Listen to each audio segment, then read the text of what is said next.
topic. Yeah, so Okay.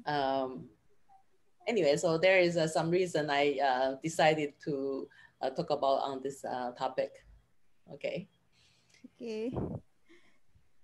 I'm sorry. Maybe sometimes near this time I will stop my video because my kid near me. I'm so sorry. Okay, no problem. Okay. I don't need to look at your faces, no problem. Okay, thank you. Say hello to Hi. Professor. Hi. Would you like to say hello? Hello, Professor. So that's one of those interesting things about we are realizing something quite impossible before, like Yes, working at right. home and attending international conferences. Um, I think that would be the kind of thing we need to maybe discuss or something. After waiting for 16 years, finally I have this. I have That's, him. you're a treasure. Yes, yes. Keep silent, please. I'm so sorry. That's okay. Yes, mom. And now it's 9 past 2 minutes. Yeah, so we can get started now. If what is the audience today? There will be students also. Already It's 23, Yes. 24. from general, from student, also from ministry, also from from general. Okay. Anyway, I sent over the files Yes. Oh yeah. about 10 minutes ago. Oh yeah, yeah. I already downloaded. Uh-huh. Wait for. Actually, I had some trouble saving it, so that's why it take a little bit longer. So I hope that you can open it safely because I got the warning said I cannot save it, so I have to save in different formats. So you'll see like extra 2 words at the bottom. So anyway, uh, will you be able to open it? Yes. Wait a Yeah, open it. second. I think Bismillahirrahmanirrahim. it's Assalamualaikum okay. warahmatullahi wabarakatuh. Good Waalaikumsalam morning, warahmatullahi everyone wabarakatuh. here. Thank you, Prof. Wen Chi Huang, who already come to this moment. Uh-huh. I'm so sorry. Okay, in order to make the time effective and efficient, let Yes. we start our class this day, our webinar this day. Okay, the time is yours, Professor. Thank you Yes. so much. Okay. Thank you so much for the help. Okay, today I'm tackling on pretty huge topic area. So I would like to talk about maybe potential direction for international academic and research collaboration, focusing on the recent events. Okay, so that's why, the new normal of COVID-19 with special attention to universities' role on SDG 2030 and the UNDFF. Okay. Uh, Sorry for all these abbreviations. COVID-19, I think there is no need for explanation anymore because it's a really ongoing issue that affecting everyone. For the university's role, we are going to talk about it because we are the stakeholder. It's in all universities, right? So SDG, the uh, Sustainable Development Goal has been the talk of focal point of talk for many years now because they started in 2016, but it's still ongoing because the target year for accomplishing all this goal is 2030. So it's going to affecting us still a lot. Okay, and the last one is UNDFF. This is for agriculture universities, this is how I define my domains. Okay, we more or less are helping the government to implementing project at the ground. So I also talk about agriculture extension systems in Taiwan and all that. And we talk about engagement with the community. But this one is the United Nations Decade of Family Farming, which covered 10 years period of 2019 to 2028. I think most of the UN member country already initiated this because there is a request to setting up a national committee to try to implementing it. Okay, so I'm going to talk a little bit about it later on when we go to that segment. So, but because if I spelled out in here, then the title would not be possible to be covered. Okay, next page, please. So I would like to use all those as the so-called backdrops and the focal points. So still, because we are at the university, so we will talk about human resource development issues in the higher education. Yesterday, my talk was more on the rural enterprise or rural issues, but in here, it will be turned into a little bit different perspective. And in particular, because for NPUST, our agribusiness program is actually under the College of Management. So we are ongoing this accreditation process for the higher education in business education. So I will use those examples on what has been expecting out of the accreditation units. Okay. And the second component of the backdrops is actually for the university's social responsibility. University, depending on the positioning of the university, but when we say university, one of the important component, of course, is education. If a university doesn't have an educational component, then it's not a university. It will be purely a research institution of extension agencies. So aside from the teaching component, how do our other role fit in? And so that part also generated new direction or insight from those looking from outside of university systems. The third component, of course, is the United Nations Sustainable Development Goal, and there are several components that we were requested to be responsible for.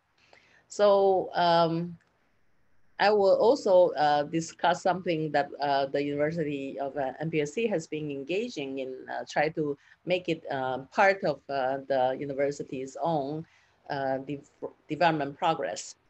The UNDFF, the United Nations Decade of Family Farming, I will talk about a little bit about its history, and for agriculture-related disciplinary area, it's going to be carry almost the same length as SDG. So there has been discussion in the FAO regarding the link between the decade of family farming and the role that the agricultural related sector can play to also achieving to SDGs. So even though it's been listed out as two separate segments, but actually at the end, we still need to talk about both of them.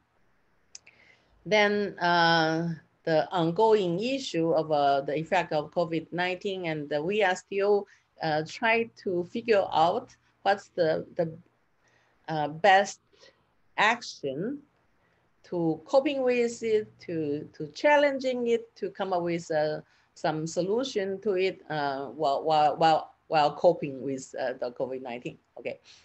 Then the last component is to talk about international academic research collaboration, in particular in the, of course, between the two universities, maybe in the broader spectrum of agriculture or management related fields. And I will be using NPUST's or my own experience in how we did it and how can we move forward with it, okay, under these circumstances. Okay, so I think so in a way it's not an academic discussion, so it's more like, okay, the sharing of my opinion and thoughts. Next page, please. So we'll tackle the first one. It's about human resource development issue in the higher education. Okay.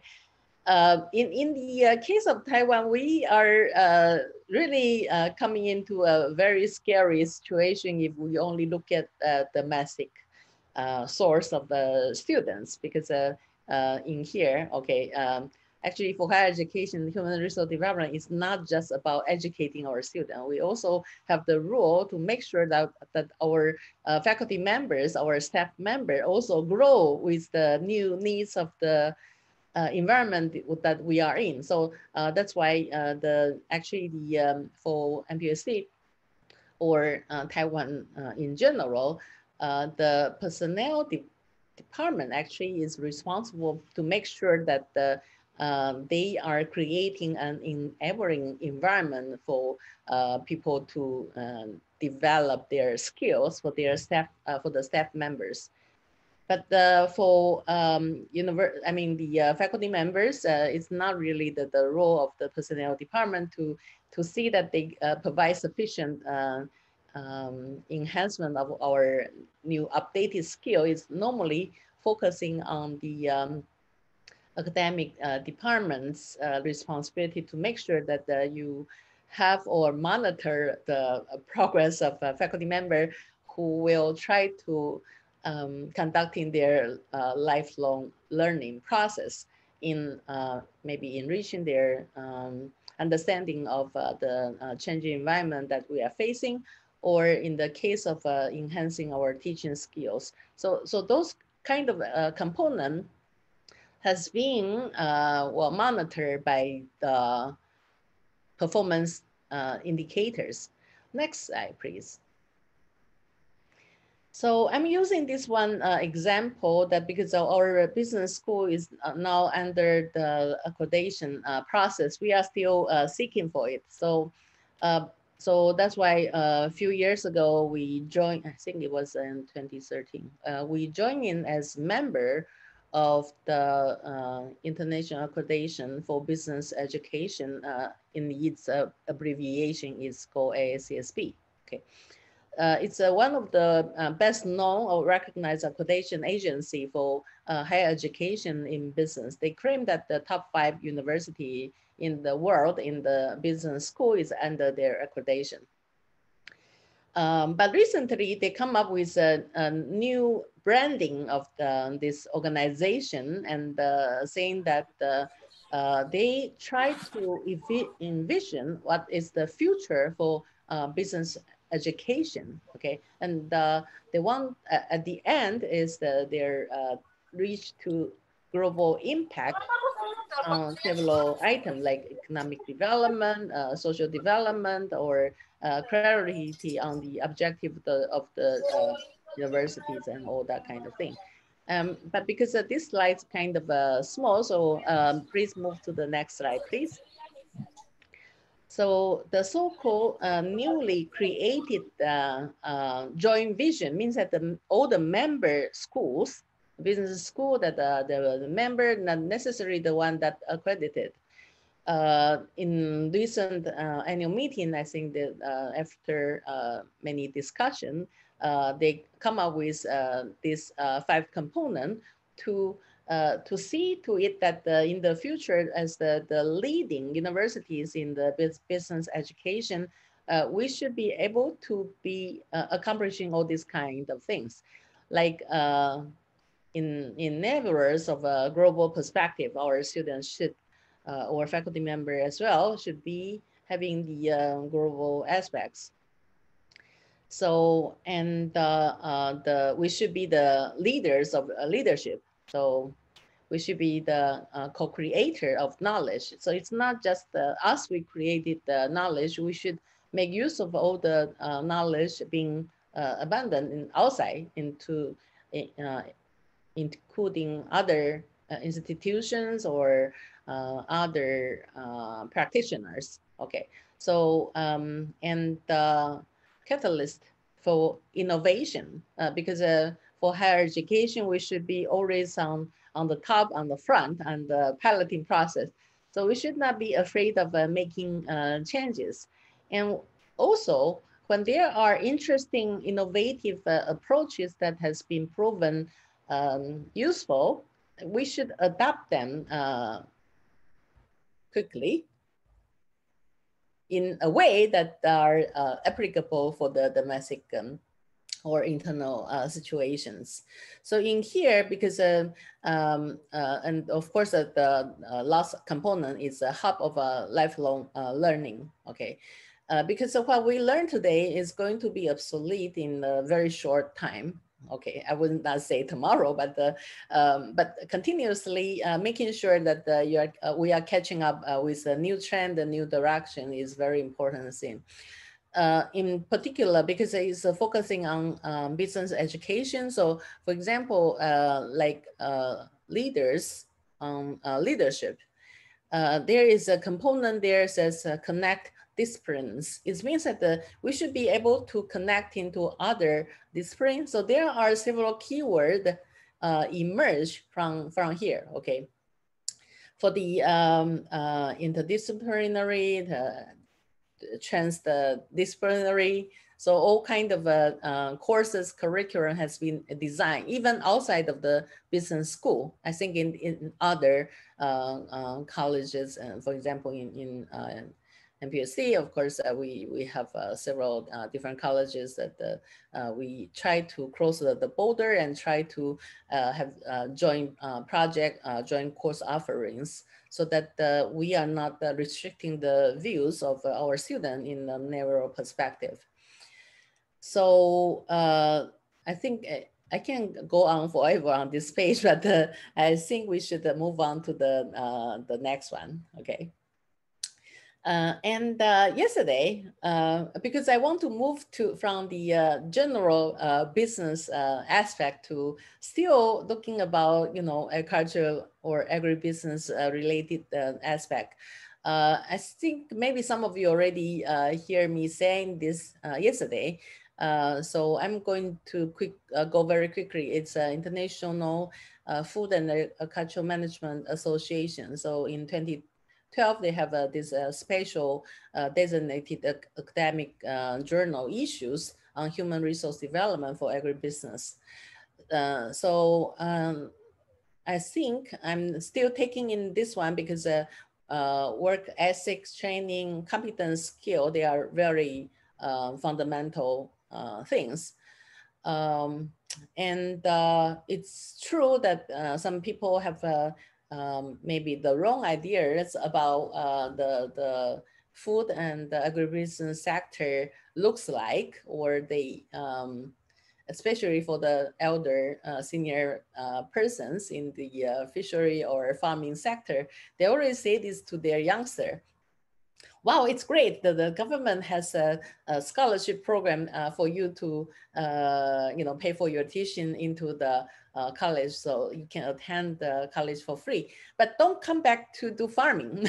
But when for the government started to have public supported tuition waiver and scholarship program for undergraduate students going to fishery, going to agriculture or agribusiness sectors, they are expecting that after 4 years of education, they will stay in this business. Okay, so actually it's written in their contract saying that after they receive the government scholarship program, they have to promise that they will at least stay in the business for 4 years after graduation. If they don't, they need to pay back the money. Okay, so so the thing that need to be convinced is to telling those already in the profession that the profession in agribusiness or in the food sector are different, or even for the technical aspect from agriculture or engineering. Okay.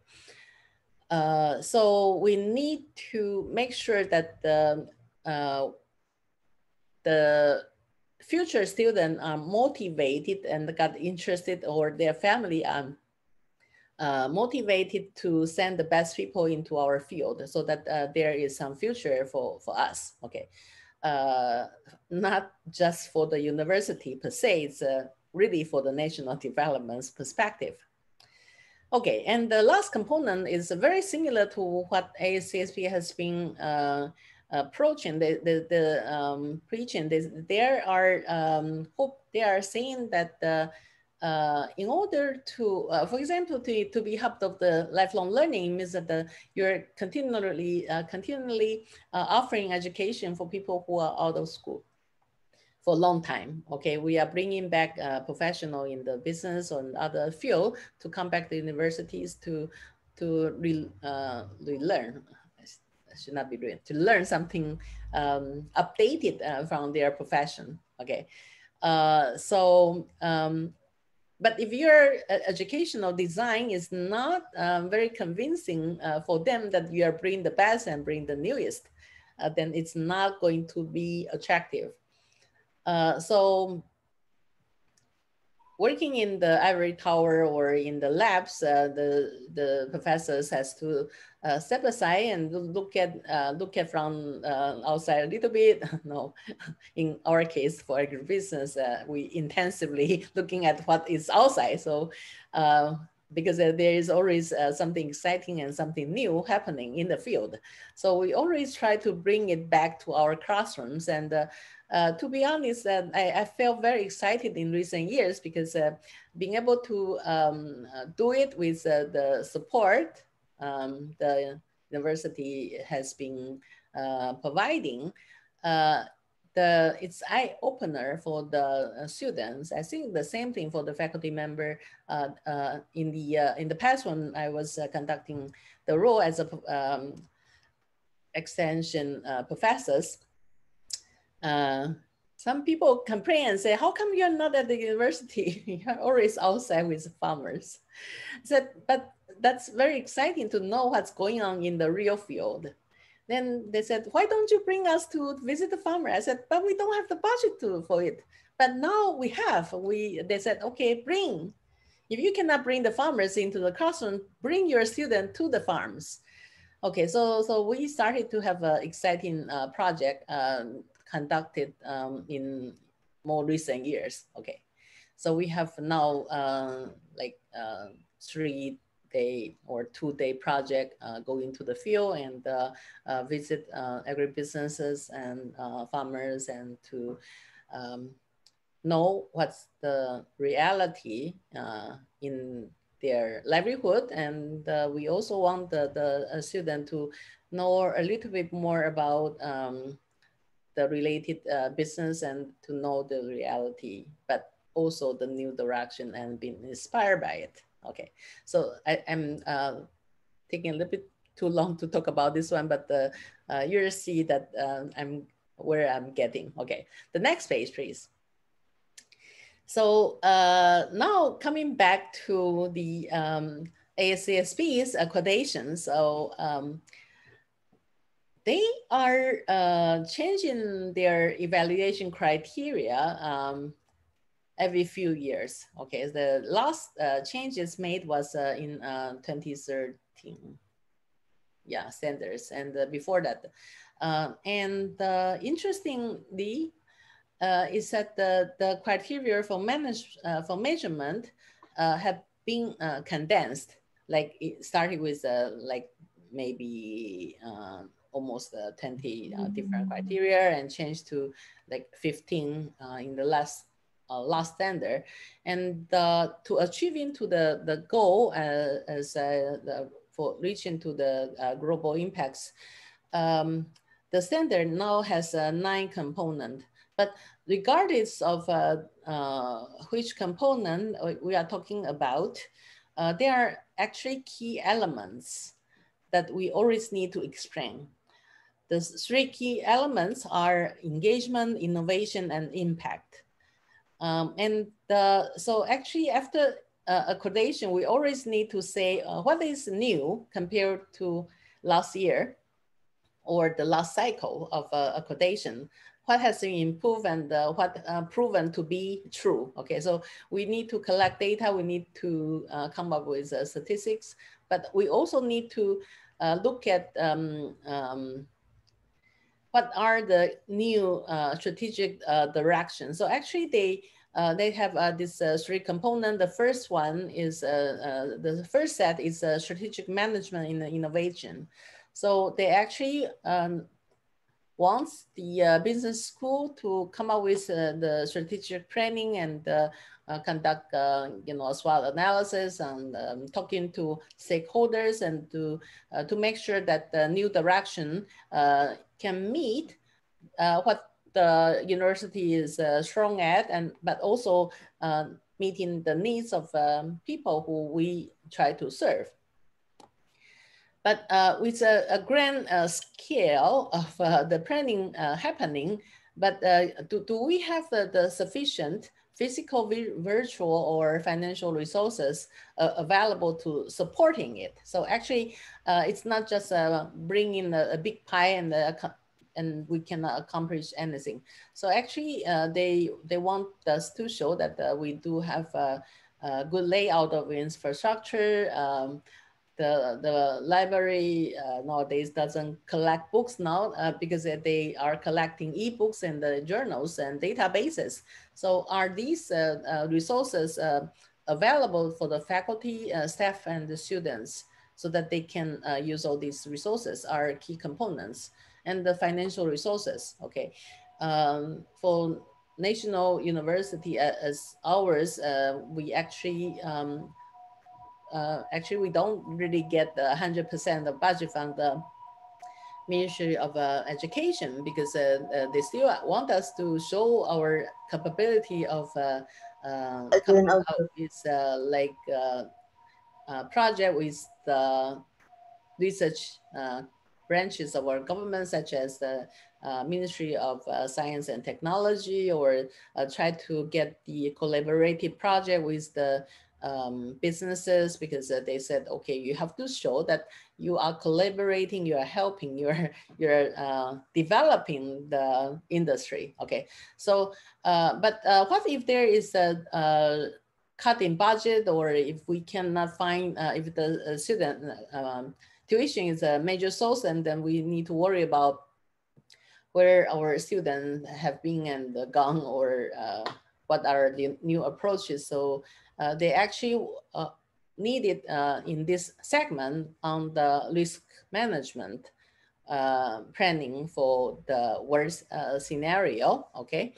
And of course, one of those things is you need to, the physical, visual, and the financial resources, actually virtual and the financial resources doesn't include persons. So the three is about faculty and professional staff resources.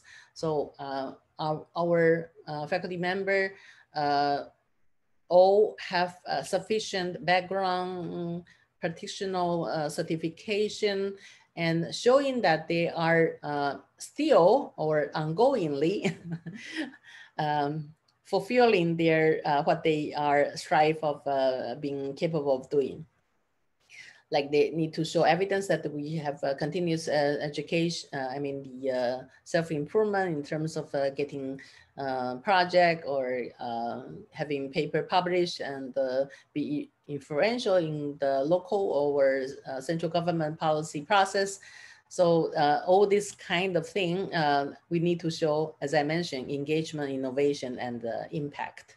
Okay, so for the learners' success is what is the curriculum being designed? Are they fitting with a strategic planning and the learning goal and objective? And is the mode of delivery from the faculty member is being able to carry through, by the learned by the students. So the assurance of the learning is actually always been the most challenging part for schools that wanted to get accredited. So it's not just about finishing one cycle. It's not just about the evidence that the student got employed, but actually it's from each of the courses. We have to show that, what is the mechanism of being able to prove that the student is learning something, okay? And we need to, again, in here to show that the students are engaging and your teaching method is innovative, and each time you did something new, then you need to have another cycle to make sure that what you projected to achieve is being achieved. And so the Center 6 has the learner progression and teaching effective and impacts that are all related to the learner success. And the last two components are about leadership, engagement, and the social impact. So this is the component that can be widely said that actually the university's social responsibility is being putting back in here, because I think for many years, okay, the business education had been criticized by outsiders. They said, okay, you are supposed to be the leader in the business world, and you are training leaders in the field, but how come many of those business leaders, they lack of the understanding about their ethics? So the business ethics become a very important component. The employer said, okay, how come this employee doesn't have the work ethics? So the ethical education become quite important part of those. We need to actually include those items in the curriculum or training. So it's kind of being embedded in there. But while the business world were criticized for not being ethical, what about the university? So I think that moves to our next slide. Yes, next slide. Okay, so so from CSR to USR, so we said the corporations should show their social responsibility, but now we are saying that universities should show their social responsibility. So it's everywhere. So not only from the international centers such as ACS accreditation, they said, okay, you have to show your social impact. You have to engage in the stakeholder. You have to make sure that you are doing something to be able to reach into a different different level of engaging in the social development. For example, so when I remember one time when the accreditor or our mentor came to visit our campus, they tried to find what are being good thing we have been able to do. Okay. For example, we kind of taking it as for granted, like, okay, we always have some slots of enrollment from students from the disadvantaged groups, such as the minority group or people who have disabilities of or physically or mentally challenged. So we have the slots designed to enroll students from remote area, from minority groups and all this kind of thing. But it has been going on for such a long time that we are taking it for granted. But when our mentor from outside, they look at us and said, how come you have a very exciting composition of students and you will be able to creating a very diverse environment, cultural environment for your student who can learn from each other. You should make good use of those things, and that's your impact. Okay, so we didn't know that it was our impact, and until someone told us it was. Okay, so we have been doing a lot of collaborative project with companies, and we take it as a granted because these are the basic criteria for our measurement, our performance, because service is always been a very important component in professors' promotions or even the daily evaluation of performances. So, but suddenly this term of university social responsibility is everywhere. I'm just taking one as an example. Like the National Development Council in Taiwan, they come up with a regional revitalization plan. the reason why we have this is that actually if we have a similar situation with Japan, that in the rural or mountainous area, our population has been declining because the people are moving to the cities. So you have an overcrowded metropolitan area, while your rural area is only get very old or very young people, because their parents work in the cities, so only the infants, young children will stay with the elder parents who still live in the rural area. Or even because our childcare system, daycare system become more convenient, and government provide a lot of support for the young parents in terms of their support for daycare and the childcare. So nowadays, even the young children is not showing up in the rural area anymore, only the elder. So, but it's a waste of resources. You have to make sure that this rural area being attractive is not enough. We have to make sure that it's being attractive to young people who will take in new businesses in there. So in the regional revitalization plan, they want each of the rural area to come up with their own brand of images of their product for the industry and everything that connected with that. Okay. So they said, okay, please identify your DNA. What is the unique aspect of your local industry, and how can we make sure that the businesses is interested in here? Okay. To make business interesting here, there are several approaches that has been made.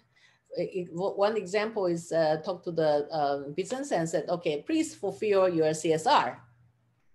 Your cooperative social responsibility can be used in revitalizing our rural area. Okay, so you can donate your money directly to the local community movement to do something, okay? You can also invest in those areas to creating new job opportunity using all innovative ways, okay? Or just sending off your, staff member to just help rebuilding the community to serve some hours volunteering or some whatever. Yeah. The same apply to university. They said, okay, university should work with the local government and help them identify providing their resources, because they apparently are lack of proper personnel to do this. Okay, but then you have to find people who are willing to stay in the community and help them. So it can be part of the curriculum design so that we can link the project to it. So in here, when we look at the regional revitalization plan from the National Development Council in Taiwan, whenever they have a multi-stakeholder process that they require engagement of the Ministry of Education, you'll see that the MOE, Ministry of Education, already say, oh, the USR is the way to go. Okay, you'll see the USR in everywhere in that project, when they said connecting stakeholder. So we should help them writing project proposals. We should help them identify the resources that's available to the local community to help them identify their own identity. Okay, so, but of course there are a lot of other things. So I'm just using one such local example to show it. Next page, please. And of course, you have this UN's SDGs. So everyone is very familiar with here.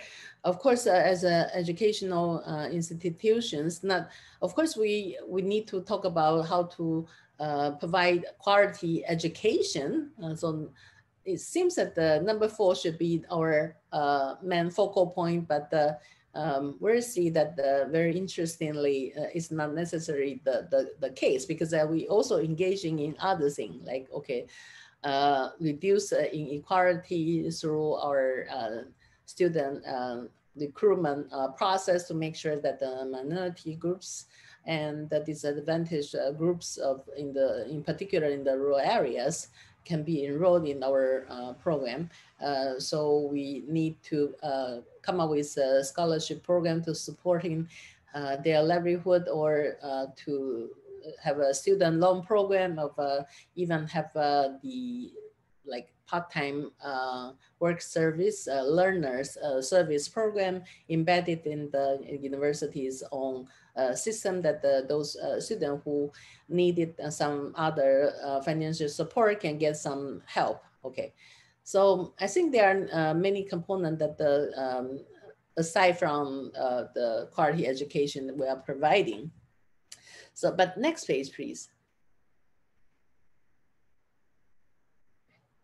So actually, we just passed this official setup of SDG office in NPUST. So what it's new is actually first officially open on August 1st, because for any new kind of services, we need to have the administrative meeting to approve its operation. So it's new, but they started, they need to actually say what kind of project we are doing and which goal we adhere to. So I think Brawijaya joined us in our very first Sustainable Development Officers. They set up a virtual meeting in August and September, and so that and there is a international conference happening, going to happen at the end of November. Okay, so and now aside from that, they said, okay, professors through the department heads, they announced that the professors, when you write papers, and don't forget to include in the keywords sustainability, food security, poverty alleviation, and some of this area that we anyway need to report it, included in our reporting or our engagements. Okay, I think the one of the reasons why I have this office is what we used to be selected as the Green Universities competition. They said green is not enough. We need to look at comprehensively what are the other components of achievements. So if you go to the NPUST website now, you can see it. I'm not sure that they have the, actually they don't have the English version for this one yet. Maybe the report itself is bilingual, but actually the link is in the, yeah, some of the report still in Chinese only, but it's happening in all over Taiwan. So major university were required to do something. It doesn't have to be a sustainability development office. It can be some art, like a secretary of the president or something. Okay, I'm not sure if Brawijaya is also have this, but anyway, if you are interested, you can read more about it. But I think it's still ongoing. Okay, next page, please. Now we are moving to, more related to the agriculture component. I'm not sure if everyone is familiar with the, well, United Nations announce many international years activity every year. To be honest, I don't remember what is the year for 2020. Maybe someone can tell me, but for us, a very interesting engagement of accomplishment was for the International Year of Family Farming in 2014. Because, well, of course, this has to pass in through the General Assembly of the United Nations to announce a certain international year. But for other, and it has to come from the ambassadors sending by each country into UN to be seated there and making their proposal. And if there is nothing controversial about it, then they will pass it, and there will be an international year of something. Okay. But this one is a little bit different because the International Year of Family Farming was not initiated by the, at the first stages, it was not initiated by national representative of each country when they make the proposal. It was backed up by the civil society organization and farmers groups. When finally one ambassador to the UN made that proposal, okay? So the interesting thing is that we had a very early engagement with this process because it takes pretty long, okay? In 2008, a Spanish-based organization called the World Rural Forum actually initiated invitation. But before they made this invitation, they already sent out, I think the organization was established in 2002. It's usually, it was located in a small town in Spain. I'm sorry, I forgot where their base was. And it was a community organization formed by cooperative members. The cooperative members said, let's make this new organization. So they named it as a World Rural Forum. So, but when they set up this organization, they said, okay, but we have a name called World Rural Forum. So world should be world. It should not be just our town. So they have a very, very innovative project by sending off their staff member in their secretariat to stay with farmers organization in other parts of the world. And one of the group that identified by them is an Asian Farmers Association, which was set up in 2002, okay? So it's also a new organization, and but how come they find out? It's because Asian Farmers Association for Sustainable Development is even not new, but was a very engaging. Well, still it's very engaging organization at the time, and because it bear the name of Asian farmers. But during that time, it's already multinational. We have 5 countries to initiate that organization. So anyway, this Spanish-based organization found us, and then they sent over their staff member and stay with the headquarters in the Asia Farmers Association for 6 months to know what kind of activity we are engaging, and also what are the issues in rural area in Asia has its focal point. But toward the end, they decided that family farming seems to be a very valuable component that can be explored further for the future sustainable development in the rural area. So they used that as a theme, and they invited farmers organization in Asia, in Africa, in the Americas to send their representative to Spain to participate in the first ever international conference on family farming organized by the World Rural Forum. Okay, so, but it was 2008. We sent one representative from Taiwan to representing the Asian Farmers Association to give a talk about what is family farming situation in Taiwan, and as a dairy farmer, what kind of thing they do. Okay, anyway, so something like that. So from that point on, they said, okay, we should have this movement going on, and to share the ideas.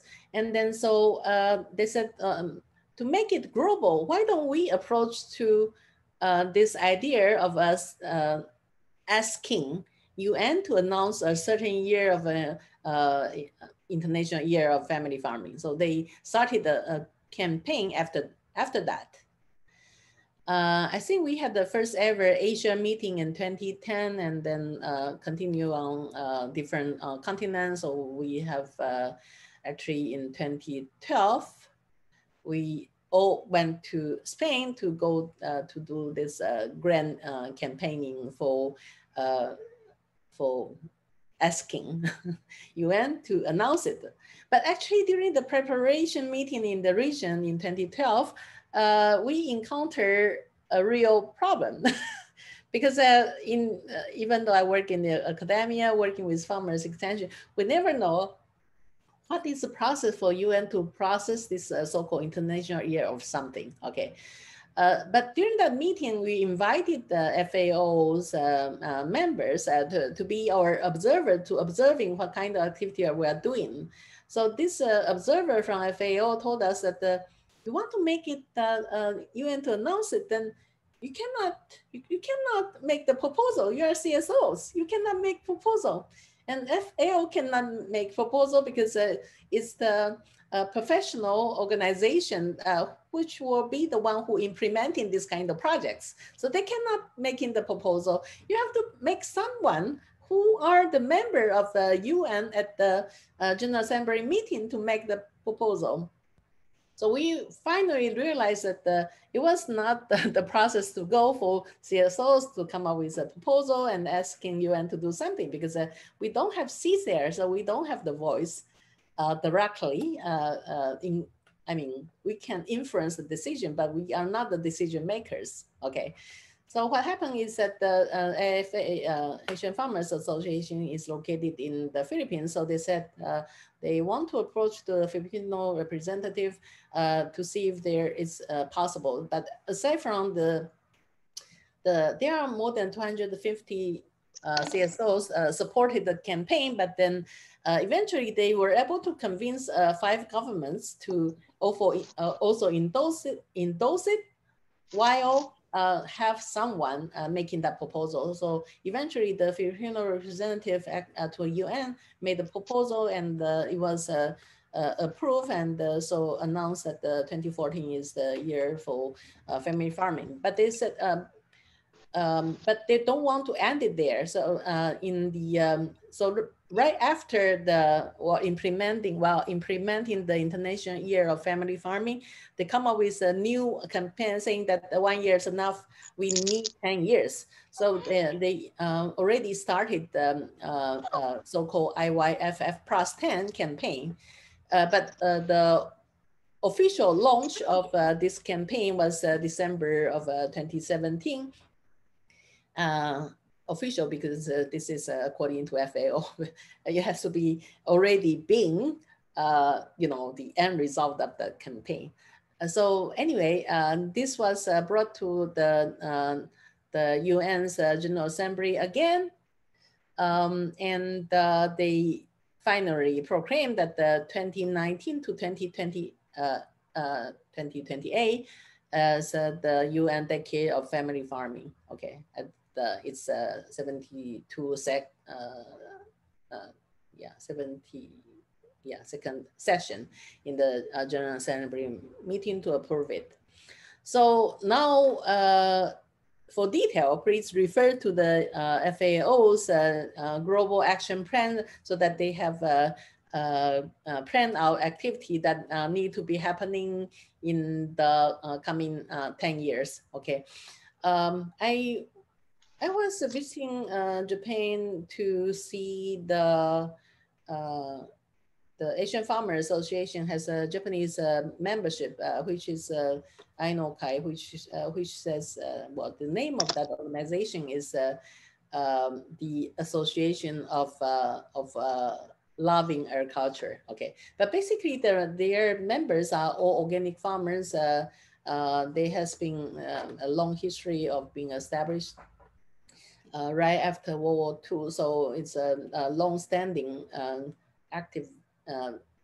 activist for organic farming in agriculture in Japan. So anyway, the head of the INO's president is really was the chairman of Asian Farmers Association for 2 years, because we have on rotation of 2-year term. So he was the president of the Asian Farmers Association. But last year when I visited him, he now had a new head. His head is actually the coordinator for the decade of family farming for the Japanese farmers organization. So now he sits in the Ministry of Agriculture, Fishery, and Forestry as the coordinator for this decade of family farming activities. So anyway, so there are many components into this issue, and actually, in order to discuss what is family farming, they make sure that it's inclusive of no matter it's a big, it's small, or fisher, or people who need to moving around all the time, the nomad in the Mongolia, they are all covered in the family farmings, because the reality of each country are different. Okay, so well, Taiwan is not the member of UN, but it doesn't stop us to concentrate on this issue, because our the Agricultural Development Act, which is the basic law for agriculture, says that the family farming is the most important component in our agricultural sector. And so for agricultural survey that conduct every 5 years, you will always see that the family farming is the most important, or farming families in agriculture, in fishery, in forestry, in animal husbandry. They are all important component for coming up with actually they're the target of our agricultural policy. So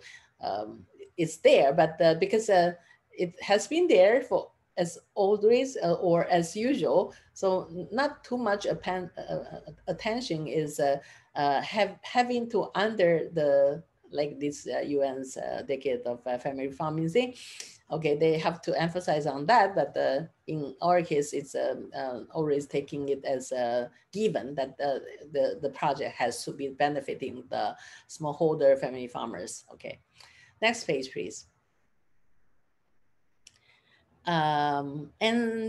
So actually, according to the FAO's Global Action Plan, they want to link the family farming with the 2030 agenda. So this has been the focal point for the General Assembly meeting for Asian Farmers Association, just ended last month. Yeah, okay. So we also discuss about the Asian Farmers Association as an association, what kind of activity they can take to make sure that these items can be fulfilled. So they have to take in the new set of strategic planning for the next 5 years to cover the related topic. So anyway, we have seen here some of the link. Okay, the family farming role have direct link with the 8 of the 17 SDGs. So no poverty, I think there is that's there, no problem. The second one is of course zero hunger, because family farming actually provide more than 80% of the food in the world. So and not to mention that many people may not be selling their product. I mean, in the case of subsistence farmings, they might not commercially selling their product, but the food production is providing their livelihood. So to make sure that even for those who are not marketing their products, well, if they're marketed, we call it agribusiness. If it's not, then it's subsistence farms. But in order to, well, when they are selling extra to the market, we want to make sure that their internal household food security has been, improved and or fulfilled. And number 5 for gender equality is ongoingly important issue. We have a previous study about food security in the household, and in the study about coping strategy when you don't have sufficient food. Normally what been affected most is female members in the family. Okay, so that has been tremendous research on this area. So how to make sure that the gender equality is achieved through good infrastructures and other things. Number 6, clean water and sanitation. I think that's not to mention its importance, and sustainable city and communities. Okay, responsible consumption and production, of course, is through the consumer education, and proper production methods are the kind of to make sure sustainability. And climate action, actually, for example, the Asian Farmers Association also linked with the global action for the climate change. So life underwater, I think fishery-related issues, and life on land. So these are for people who are relying on the land resources to making a livelihood. Okay, so so actually, this is actually in the official resolution of the UN's Decade of Family Farming. They explicitly reaffirmed the link of the decade of the family farming with the 2030 agenda, and because it's the decade ends in 2028, so hopefully by that time we can achieve to help UN SDG to be achieved. So in here it says that the all state to develop, improve, and implement public policy for family farming, and to share the experience with other states, and invite governments and all relevant stakeholders to actively support the implementation of the decade of family farming of the next 10 years. So anyway, so this is because it's ongoing, and it's very much related to our discipline.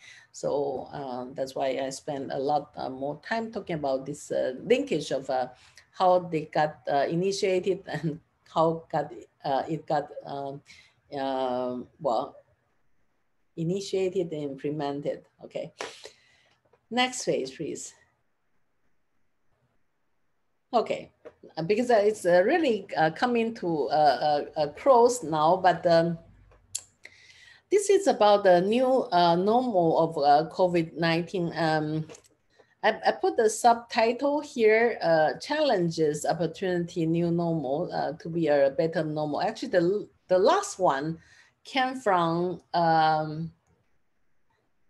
Filipino farmer group leader, okay? Because we had the Asia Pacific Farmers Forum meetings in October, okay? So during that meeting, they want during the virtual meetings, several farmer leaders in the region has been invited to give their part of the observation or stories on how they cope with COVID-19, and what is the good practice that they can share. So at the end of that presentation by the Filipino, actually he's the leader of the Federated Organization for a Cultural Cooperative. So they talk about how a cultural cooperative in the Philippines able to cope with the new normal. Okay, so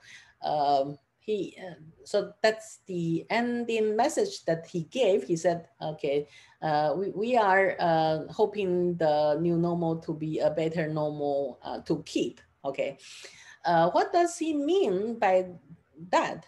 Is so I will talk a little bit about what they did. As I mentioned, it's the story is that they are a cultural cooperative, and during the lockdown period, of course, the movement of the logistics become a problem for the fresh items. When the agricultural product rely on wholesale market, and your wholesale market close down, then nothing happen. If your supermarket close down, then nothing happen. So what can they do is that we already seen stories from the other country in the Asia Pacific Farmers Forum, actually we have requested many farmer organization in the local area to share their stories, and that has been reported in the FAO's and Asia Pacific regional meetings in September. Okay, so they have made a video of what kind of difficult situation farmers have been facing. Okay, but if it's just about difficulty, then the difficulty part is that for farmers organization, they have problem implementing training because it cannot be happening for cross face-to-face interaction. They have to close down some of their offices because there's no movement that can be happening.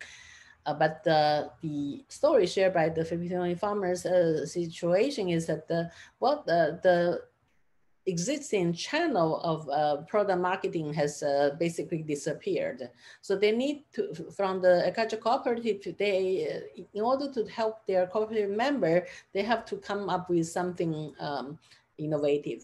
Okay, so the supply side, the product cannot be delivered. For the demand side, they also had the consumer cooperative who also had problem because the consumer said, okay, with the shop all closed, they have to pay very expensively to get in the food, and because the market are not open anywhere.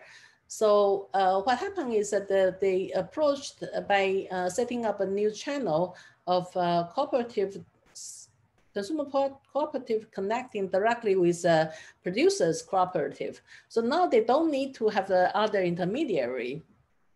The two organizations talk to each other, and then they started to have a very micro unit of setting point or full pickup points that completely avoided the wholesale system that basically doesn't exist anymore during the lockdown period. Okay, and they were very happy because the cost of you basically got rid of the middleman. Okay, and the price that the consumer is paying is lower than what they will be doing with a long channel. And it was a problem in the past because they have a very efficient market to use, so they don't need to rely on other channel. But now, because of we have to use a lot of internet-based technology to be the linking point, and found out that there are actually a better communications can be happening, even though without person-to-person. So actually they cooperative member through the virtual meeting, they set up these arrangements, and then the product can be delivered in shorter distances. Okay, so you identify who is the buyer and the seller in the area, and it doesn't have to travel long, because in the efficient market, everyone bring their product into the wholesale market and disperse from there.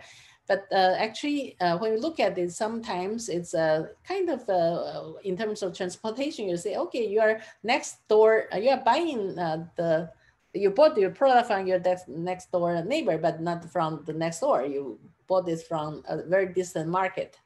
But by relinking the producer from the consumer with the nearest, option in terms of transportation, then they avoid the problem of having to making distant transportation, and then the local production can be encouraged. So when we encourage people to have the local produce, this is one of those other options that can be happening because of the lockdown. They need to be innovative, so they come up with a new channel. So this is a good part of that story. Actually, in Taiwan's case, is that even though we don't have lockdown, but people are very afraid, and the people of course the government said try not to go to places where you're overly crowded. So So another story being shared is that the online purchasing or online purchasing, not just for tomorrow's Double 11 event, but also for your daily items. So Taiwan actually started to have this food delivery system, because many people don't prepare meal at home. So everyone prefer, not everyone, sorry. Like one of those statistics says that 70% of people actually constantly eat out, okay? So, and in the cities, it's probably 95%. So it means that, well, it means that any meal of the day, okay, they can be eating out. During the COVID-19 scary period, people don't go to a restaurant. So the restaurant has to come up with also their meal delivery services. So actually the government, before the government stepping, we already have like existing multinational channels coming in here, started to do the food delivery, and also some local platform also had that. So that's before the COVID. We already have seen that. Even, well, they created a lot of problems, such as, creating traffic troubles, because their food delivering guy, they are delivering very small items of dishes only. So they are rely on the motorcycle or scooter. So sometimes they don't obey traffic rule, or they are, try to be faster, created a lot of chaotic situation in some area. Okay, they had the case of one high school that during the lunchtime you have lined up a scooter outside, basically jam the whole front door because people want to order from outside. So it's kind of a chaotic situation. And the COVID-19 actually boosts up the business on that part. But the government said, aside from those existing channels who are charging expensive fees for making the service, so consumer eventually have to pay for a higher price for that.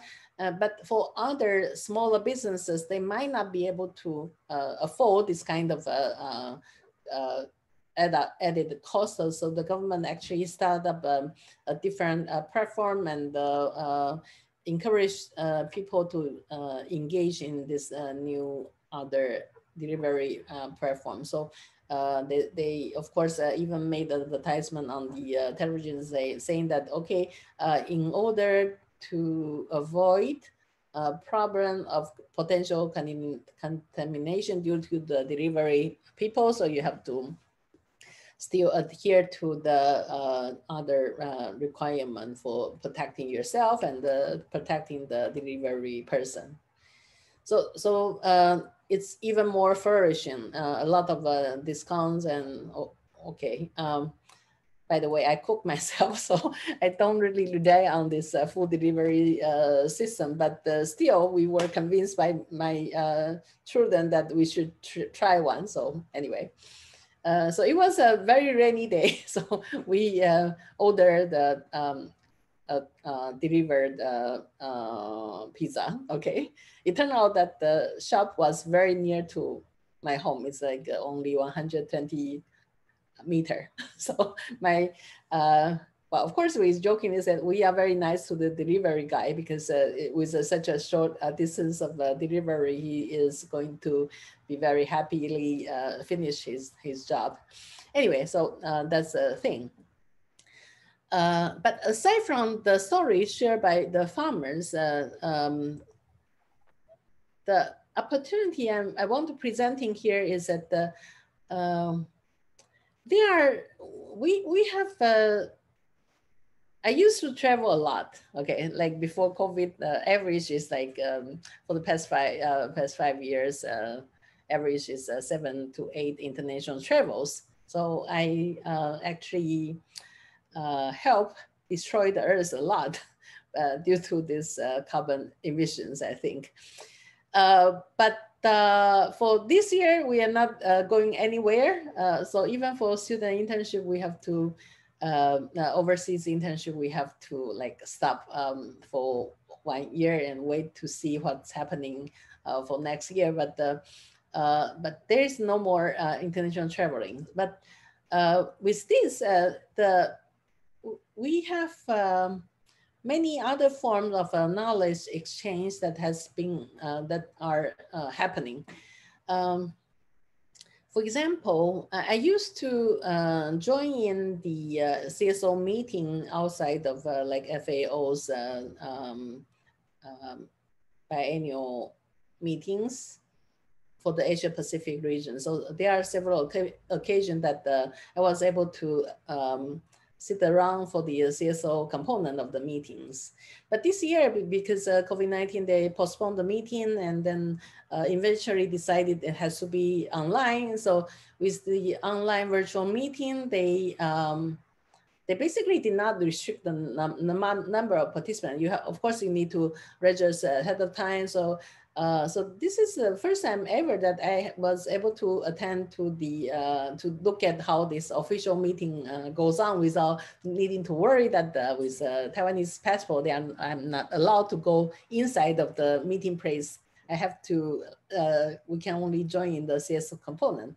But this year there was no problem because. Well, they, of course, the designated the national representative from the Ministry of Agriculture is the official representative for each country. So for academic, we are all academics. So academic doesn't have a nationality restriction. We all under the name of academic unit. Even private sector, they are under the name of private sector. CSO is under the name of CSO. So we are pretty sure that we are not representing the country. So anyway, but with this way, we can have the meeting attending it, live. Okay, and we have I have attended the meeting in the American Resource in the Environmental Economists annual meeting. Sometimes it's very expensive to attend to that meeting. If you're not presenting paper, you said, okay, this is too expensive for traveling, for registration. But this year, due to this lockdown problem, so they held the meeting on Zoom. Okay, so. But it's still a live meeting, and it's held in the East Coast of USA, I think. So when you look at the schedule, everything is really more into their time zone. So I had problem with that because I can only attend partially when the time is more comfortable for me. But during the very challenging time, like the middle of night, I said, okay, I'm going to give up. Okay, I'm not going to attend it. But most of the meeting was held during those times. So I probably miss more than 70% of the meeting, okay, because the challenge of the time. But on the other hand, the International Food and Agribusiness Management Association meeting, the host country this year is the Netherlands. They said, because I did wrote a complaint during my the AI meetings. Actually, I wrote a complaint and said, your time zone is not very friendly considering your membership is from the globe. How come your meeting has to be all fixed with the East Coast of the US time zone? Okay. But anyway, I think someone definitely read my complaint, or I'm not only one who complained about it. So when the Netherlands was a meeting in October, they said, okay, this is going to be a 48 hours continuous meeting. Everyone can, in the same region, will actually attend the meeting in that region. It means that the Asian reporter reported the most comfortable time zone when they are widely awake. And other people, if they want to stay up and watch for it, it's okay. But if they can't, the well, unless they want to engaging in live interaction, otherwise they can watch it later on. So we can watch it, we can still interact, we can leave messages, we'll get responses, we still have them. They even created a round table for people who are just sitting there waiting for another meeting with nothing to do. So they are putting everyone into this virtual snack or tea time area that we're just engaging in very casual interchanges, just as when we will be doing it in the physical meeting. So I think this presenting a lot of new opportunity for us to be able to connecting with people. Okay, I'm doing it backward. But the challenges, of course, is, okay, we have poor connectivity. I remember going to the farmers meeting. We have to like wait 40 minutes because of someone did not show up in time, and they need to reach to the more than, 2/3 of the representative has to be on site before they can officially open the discussion meeting. So some people are using cell phone and they are not quite sure where this posted material is. And by the way, they have like more than 400 pages of untranslated work that I need to like do translation for the farmers in Taiwan ahead of time. And they cannot log on to the same meeting room because there are like, okay, for the meeting, we have 20 countries and all major representatives are farmers. So 17 languages has been spoken. So even the regular Zoom session with translation option, they only allow like 3 or 4 languages. So they cannot create sufficient spaces for everyone to do it. So we need to use like multiple social media by using the Zoom to logging on to the main meeting area. And I have to use other software to like translating for the farmers. So I have to listen from one screen and talk in a different screen so that I can help translating it. So, or by typing it, because it's really very challenging to try to catch all the components. Anyway, so I think that's big challenges for us. And another challenge is also a story shared by a farmer. The farmer actually can speak English, but the topic being covered during even for the farmers meetings with all this SDGs, okay, the land issue, sustainability issue is too long, so everything is in acronym or in abbreviation. So when you look at it, is unless you have like a comparison table or a list, otherwise it's very hard to follow all the abbreviated terms when you try to catch up with what is current discussion issue. So it means that the documentation of those materials should have to be prepared ahead of time. When we are talking about, with the issue of engaging other stakeholder in this kind of meeting spaces, okay? So I think that's a challenging one. So actually I encourage some of my students to help me that we can all log into the system. So if you are serving this translation for 6 hours, it's just impossible. So we got very tired in the process. So we need to take hands. I mean, we were like always have multiple persons stand by and said, oh, no, this is your turn. I'm going to take a break and take a rest. And then someone else can carry on the translation work. So anyway, that's a kind of service we provide to the farmers. So I think this is really more of a challenge for us. I think we are still in the learning process. So that's about my conversation about COVID-19 is going to end here. So we will still have this opportunity to maybe look at this issue later. Okay, next slide, please. Well, this is about international academic and research collaboration. Next slide, please. I'm going to talk about what I have been able to accomplish over the past 20 years. So this is the number of students I advised. They already graduated. So at the beginning, only Taiwanese students, and then I started to adding on the list the foreign students. Actually, my graduates come from 26 countries, so which include 11 doctoral students on this list. So sometimes I have more students graduating in that particular semester. Sometimes I don't. Actually, I do not have full control of it.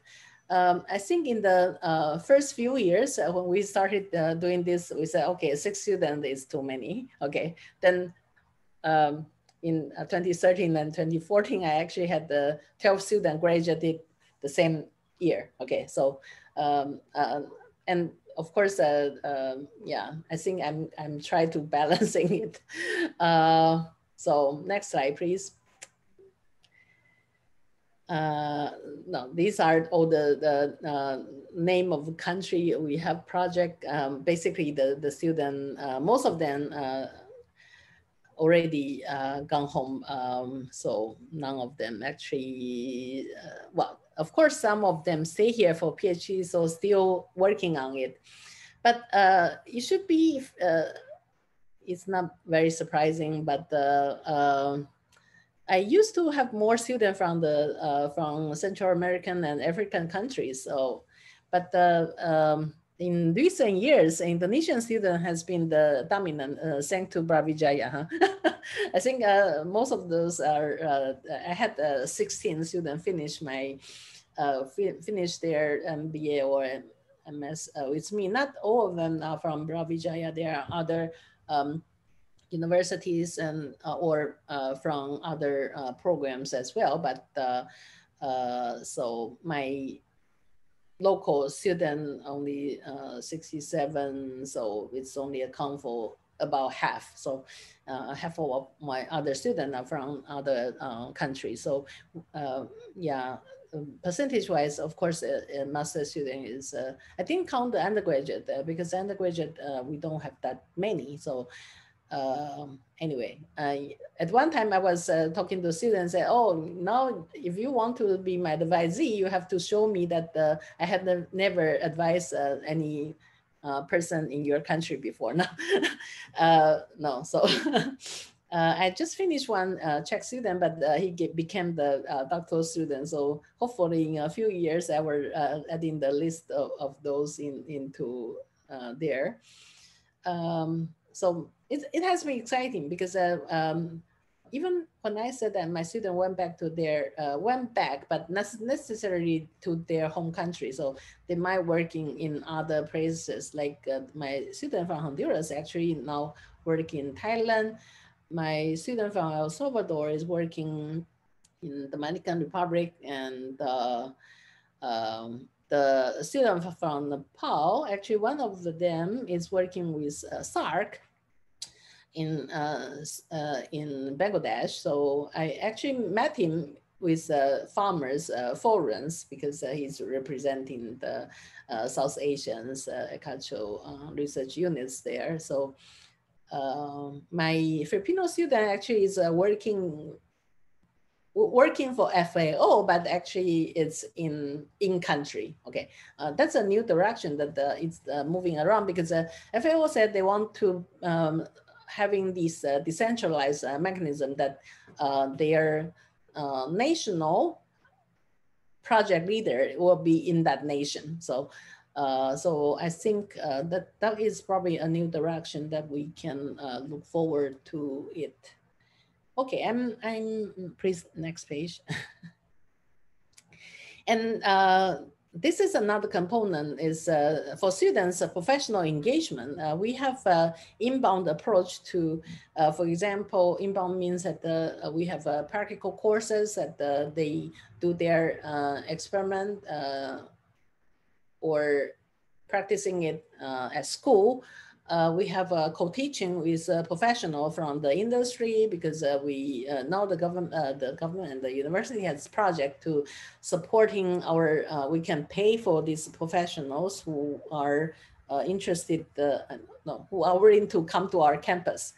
But because these professionals are pretty busy with their work, so in case they cannot come, then we have to bring our students. So that's the outbound approaches has been taking place. Like we bring the student for field trips and ask them to write the report about the cases. We have semester long or summer internship. Summer internship is for master students, and semester long it's 4.5 months, meaning 18 weeks of internship. We have been doing it for the past 7 years. We can have a focus research project. A recent project I'm engaging in is actually about vanilla, because one of my doctoral students is actually come from the industry. He has a seedling center, and he wanted to, well, actually he convinced some cooperative to be the supplier, I mean, part of his supply chain for vanilla beans. So, and we have a faculty supervise overseas studies or internship. So for the right-hand side, the picture here shows that since 2008, these are the sponsor project from the Ministry of Education. So this is for the summer internship. So in here, we need to identify candidate, the students who are willing. They should be able to independent. They have sufficient communication skill for the target country, or maybe not alone, but as a group, they have complementary skills that they can survive in the overseas environment. Because in this kind of government-supported project, they require the interns has to stay at least 30 days, except for Indonesia. Because the government realized that for the passport requirement, we can not easily getting the visa extending beyond 30 days. So 25 days is appropriate if we are sending for Indonesia. Anyway, so, but I sent the student to Indonesia for internship quite early. So during that time, they were allowed to have like 30 days stay. So, so we have the project application is that we have to approach the recipient partner to see if the students' qualification is fulfill their requirement, and then they are able, willing and able to receive those students, and the time and place where they will be doing the internship, and then we have to receive an acceptance letter from them to move to the next stage, which is when we wrote the project to the government, Ministry of Education, and then when then the acceptance letter must accompany our project proposal. So when the project got approved, then we have to sign a three-party contract. The university plus the teacher, meaning the project primary investigator and the student, the three-party need to sign the contract. The reason why the recipient partner doesn't need to sign is because it's difficult to get them sign it. Is because it's for overseas internship. So for the implementation, so we need to do pre-departure preparation like visa and the travel document preparedness, and to make sure that they have accommodation, transportation arrangement be made. And in this project, the professor, the primary investigator, is allowed to accompany the student to go check out this place when they're staying, and we are allowed to stay up to 15 days, which is like half of the time staying, but most of the professor doesn't like to stay that long, okay? So I had my different lengths of staying from 3 days to 10 days, but depending on where I'm going and my interest, okay? And when they come back, they need to share their internship experience with others. So on the right-hand side, you'll see some pictures of actually these are the, for the student who went to Japan, we actually created a Facebook link page so that I can connecting with the student and the supervisor for them on their daily activities. So, toward the end of well, actually by finishing the project, like I know they actually will prepare a report for me about what they see, observe our students' performance, and in some cases they were put in their magazine to show to their members that they are receiving foreign interns. So the spreadsheet is actually their daily activity planning and designated the supervisor for each of their activity that has been planned out. But we have some sustainability requirement, like, okay, we need to have a formal organizational support, because in the map I covered there, some places we only got like, okay, one time only, okay. But the only one that really sustained is really Japan. They have hosted our student for more than 7 times now. The only time I haven't sent is for this year, as I mentioned, because of the COVID-19, they were worried about the transportation problems. And we, in terms of the interaction with, I know actually our past experience of being able to implementing the project in other places is added assets for them to receiving, willingly receiving our student. And of course, well, my formal linkage with the organization is very important. Anyway, so the last figure on the right side corner is the connectivity. Actually, how do we make the linkages? We use alumni, we use our existing connection with other international organizations. So we kind of facilitating them by making sure that both sides has something to be benefiting from each other. So I think that's about the thing.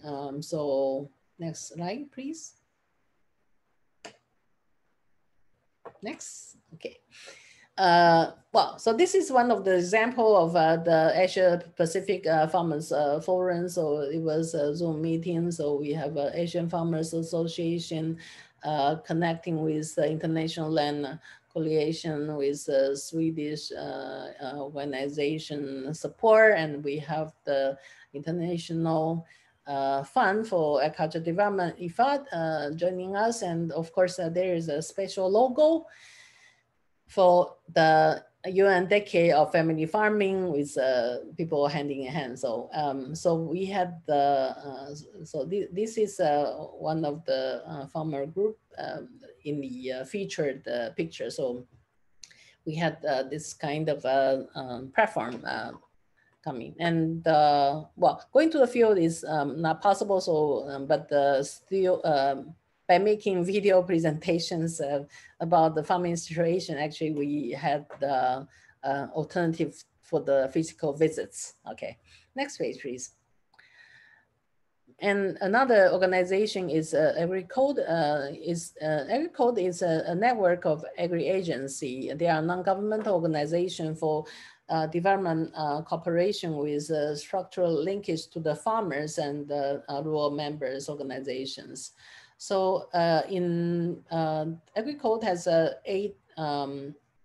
include 8 European Union's member state, Canada, Senegal, and Asia. So it's very interesting. Of course, everything else besides Asia is an individual country, okay?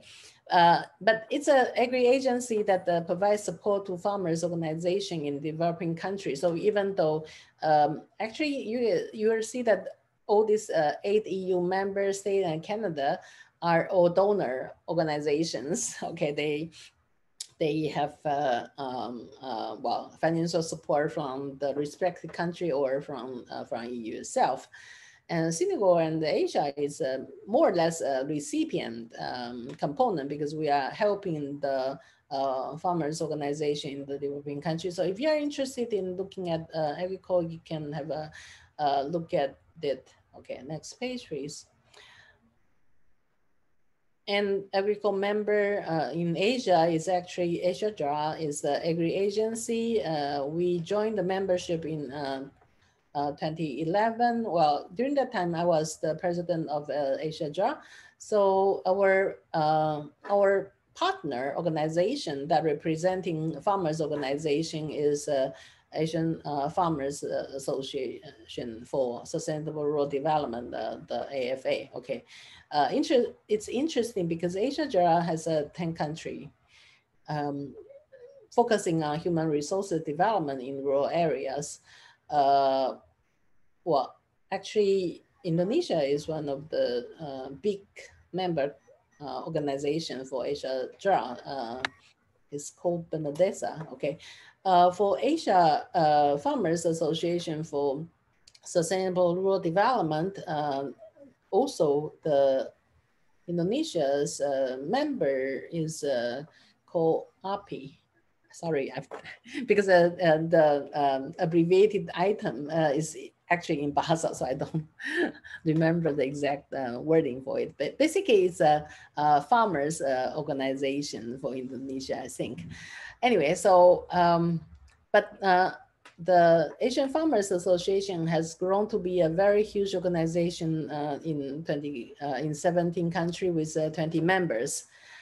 Covering not just for Asia-JAR, we only had Southeast Asia and East Asia member, but for AFA, actually they have member in Central America, Central Asia, also in North Asia, like Mongolia. So anyway, so it has outgrown us, okay, but still it's our partner organization that we have project together. So normally what every agency do is that we screen the project and identify the suitable recipient country that they can provide a proposal, and we will approve it. So through the process, we will be able to come up with some money to supporting the staffs in the secretariat to give the sufficient support that they needed. So most of the project is being implemented, I think, nowadays in Vietnam, in Laos, in Cambodia, in Myanmar. But Indonesia used to have some project with, and I think there still is a project with under this umbrella. Anyway, so these are the potential organizations that we can partner with. NPUST actually have signed officially an MOU with Asia-JAR, so we will continue to supporting their activity if they need our help. So, but the other linking point is with the other organization in other parts of the world. Okay, next page, please. Okay, it's done.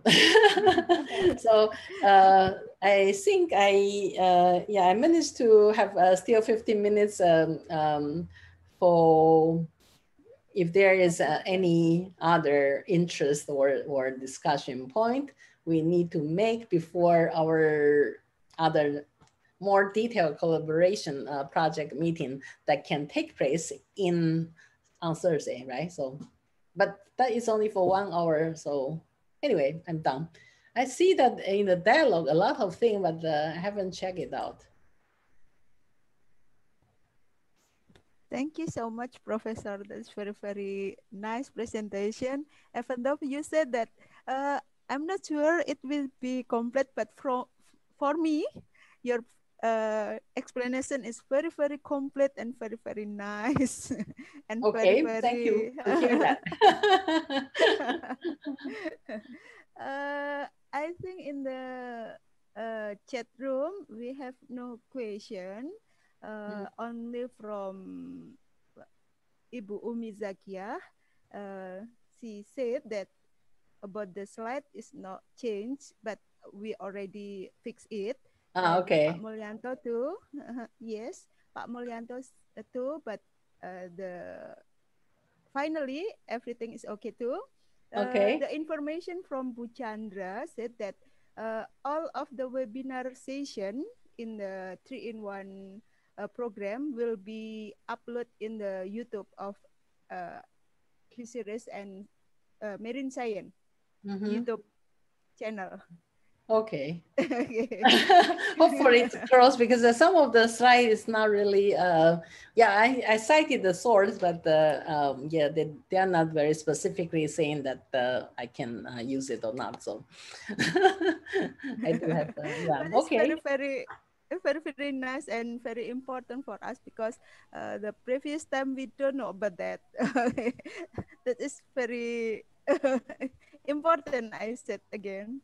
Okay. Professor, Yes. I remember that while I first time come to Taiwan about the family farming, Yes. how to say, food security. Yes. Excuse me. There is two question in the chat. We will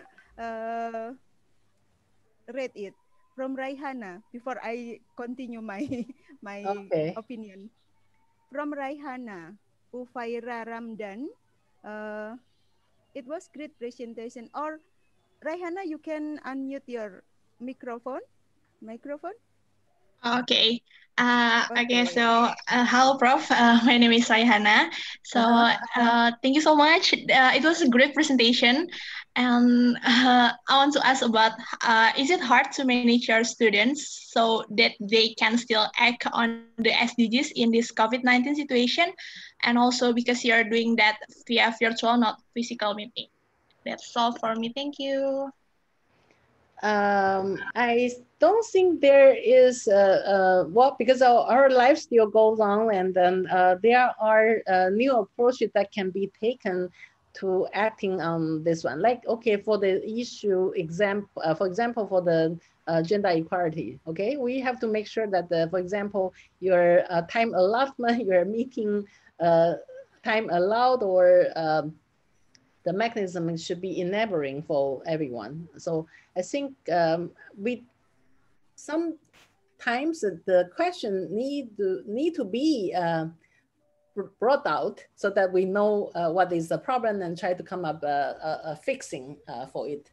So I think for now, because one of the thing about university is because we create knowledge, we create or in I will borrow the words from the ACSP, that actually we are co-creator of the knowledges. And so being able to see what's going on in other parts of the world and bring it back to our curriculum, such as what I've been doing, because I really read a lot and attend a lot of meetings. So I'm basically using all this, what I learned from other meetings to share it in a different occasion.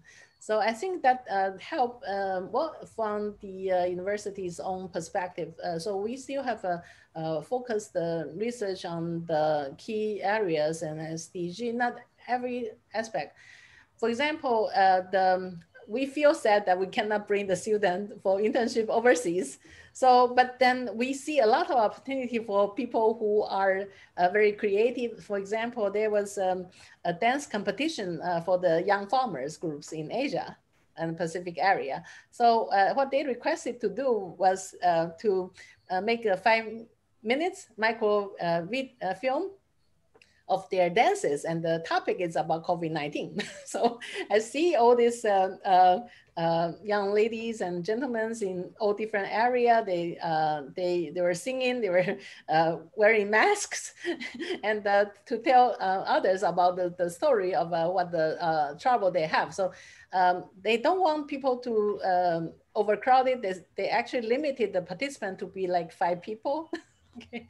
Only 5 dancers is allowed. So, but they have to be all farmers, and they all wearing their national costumes. So they send out the microfilm for competition. So we get to vote for the most favorite one. So I think there are many other ways for sharing our knowledge in different formatting.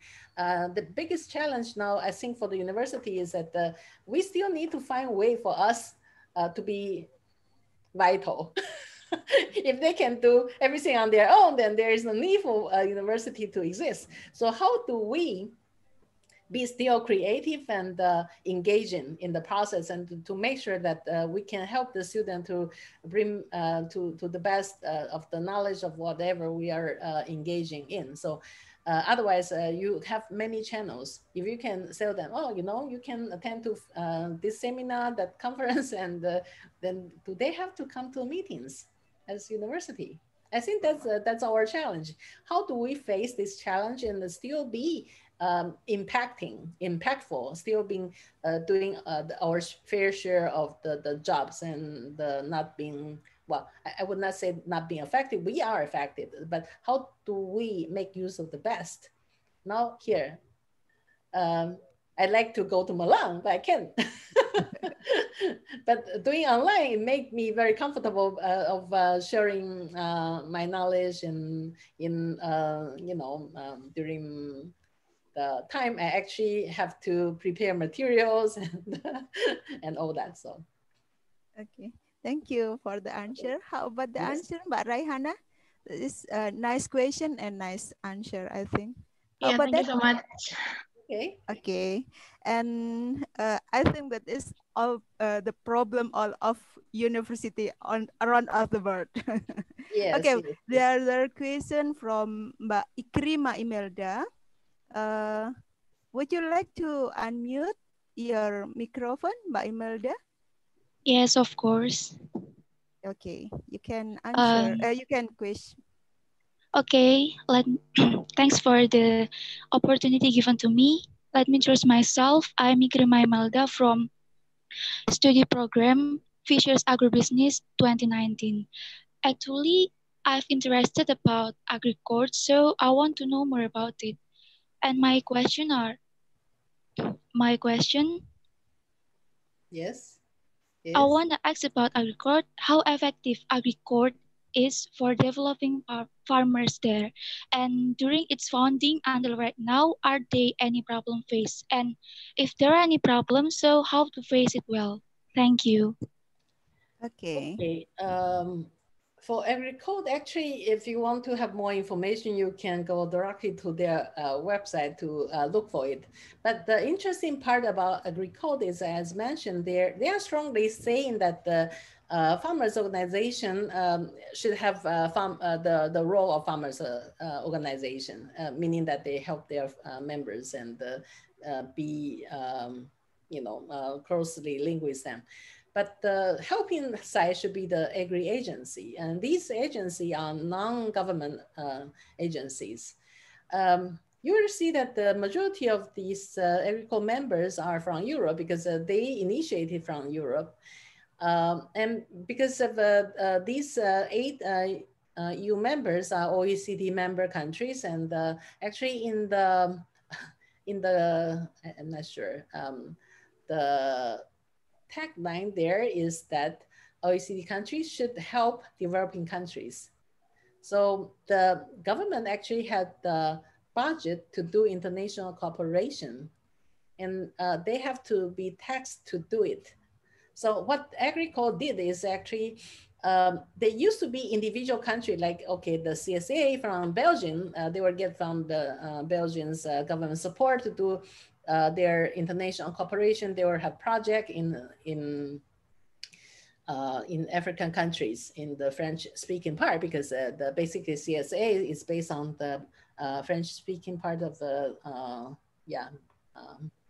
Belgium. Okay, so for the but for example, the Netherlands has a lot of projects in Vietnam, in Philippines, Indonesia. Okay, so you have a problem that the individual organization is having international projects, while you are not aware that your potential competitor or other potential collaborator are doing similar thing in the same country. Okay, but because they are doing it individually, so they can make their name well known, but probably just through a small group of people.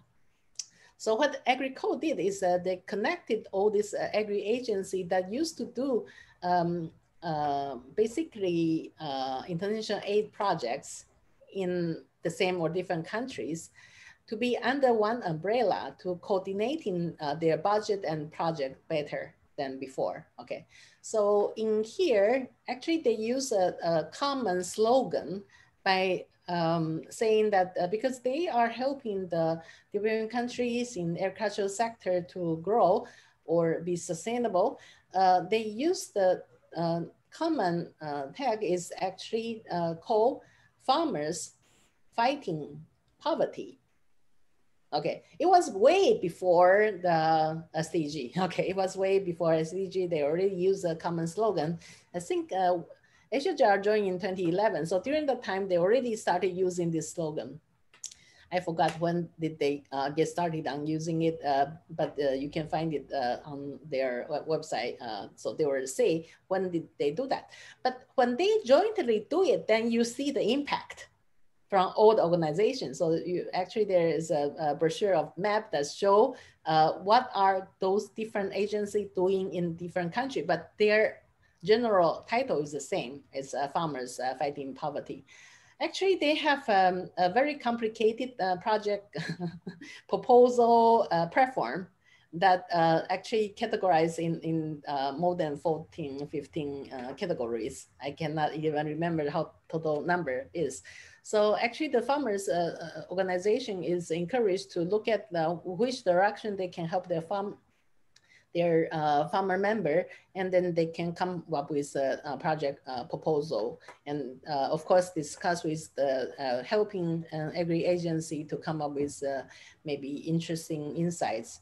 But again, interesting thing is that even though, as I mentioned, the agri agency has its partner farmers organization in their each individual country, but actually the target country is in developing countries.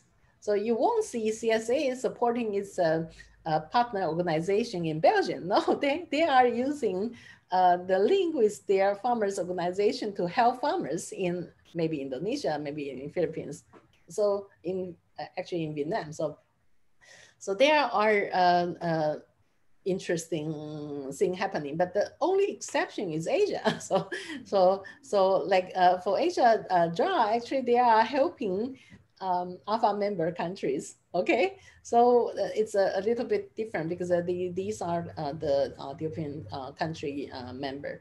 Definitely they don't have project with Japan because by default it's not the, but they can have member to member exchanges. So I think we have sometimes not just using the project itself, we're using like other supporting financial resources to, or even using, take benefit of the fact that you're a member-based organization. So like 2 years ago, NPUST hosted the South-South exchange program. South to South means that our participants are from all the South countries. They came to Taiwan to study the cooperative farmers organization, and so we actually take them with our students' help to implementing the project for their training. So I think there are different ways to do it, but of course, as I mentioned, the biggest challenge is that we cannot host during this time, so we have to wait. So. Okay. Okay. I hope that answers the question. Very nice answer, Professor. How about that, Mbak Ikrima Imelda? Are you? Yeah, thanks for the very nice answer. Okay, thank you. And this time is almost 11. Professor, I Yes. remember that first time I went to Taiwan in Yeah. 2011, I think. Okay. In In the HS, most busy time for me. yes, right. by HSR, high speed railway, I saw that people in the urban of Taiwan use security farming. I mean, food security in family. Every family has how to say land, and the land is so complete with there is a fish how to say fish pond. Uh, what is Yeah, it? I think it's an integrated farming system. Yes, right. Integrated farming system. And that is a lot of. I think before we have what is it? United Nation decade family farming, Taiwan already done it a long time ago. Yeah, so that's why they said, "Oh, this is what that we do. We nothing new. So why are we focusing on that?" Okay, and maybe I hope in Indonesia we will copy it like that. Okay, Okay. that is very very. I'm so sorry about the time. But last but not least, I like the how to say the writing challenge opportunity new normal to be a better normal. New Yeah. normal is a better normal is very very nice Yeah, I quote. like that statement from that farmer.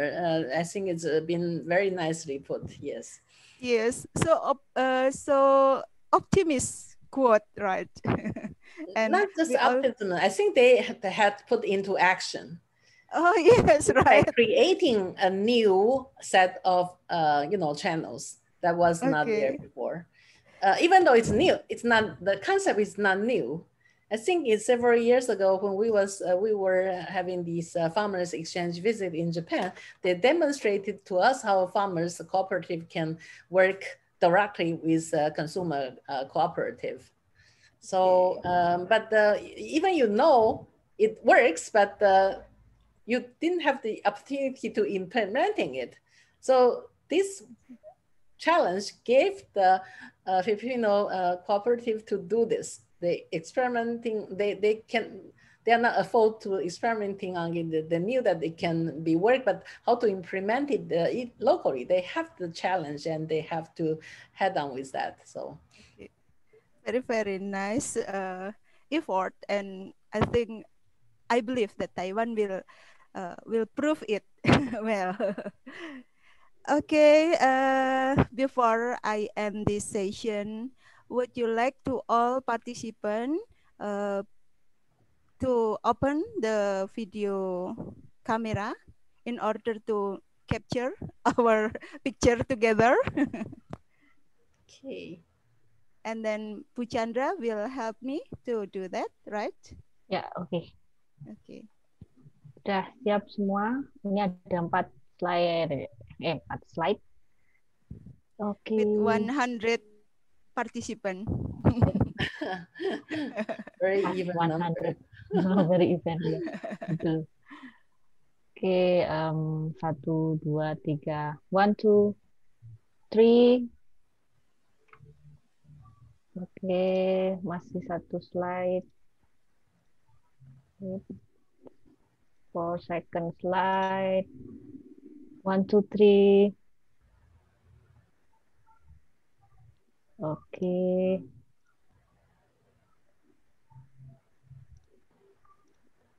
Third slide. 1, 2, 3.